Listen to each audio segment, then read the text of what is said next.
Is this watercolor paint secretly texture in a tube?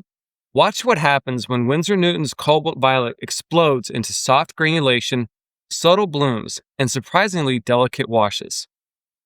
In the next few minutes, I'll test Winsor Newton's Cobalt Violet for granulation, staining strength, lifting ability, mixes, and whether this expensive little purple actually deserves space in your palette, or it just looks pretty in the tube.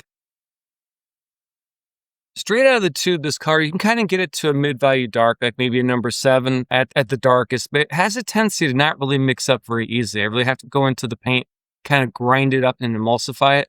What I'm doing here at the start is I'm just trying to do a nice transition from dark to light and get a graduated wash and see if it's very streaky. Now, you're going to notice that this color, which is made of PV14, I think I wrote PV17 by accident on my notes, but this is actually PV14.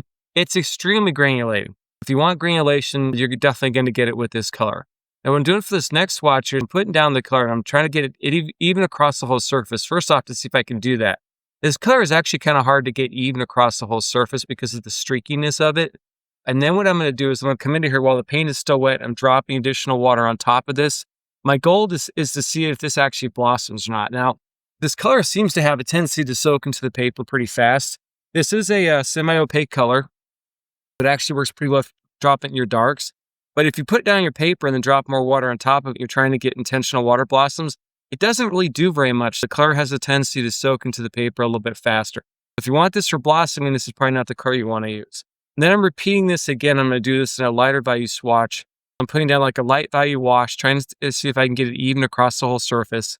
And in this case, I did a much better job than I did before. And then while things are still wet, I'm going to drop more water on top of it and see if it blossoms or not. It is a pretty color. It granulates very well. It's very interesting. It just soaks into the paper super, super fast. But this is definitely a color I'm going to use again for sunsets and for florals. Cobalt Violet isn't loud. It's subtle, low staining, beautifully liftable, and packed with soft granulation that creates texture without screaming for attention. If you love atmospheric skies, mist, florals, or moody passages, this may be one of your best secret weapons in watercolor. Enjoyed this content, please hit subscribe. If you're interested in all the materials used in this painting, check out the YouTube description below. Thank you for watching, and happy painting.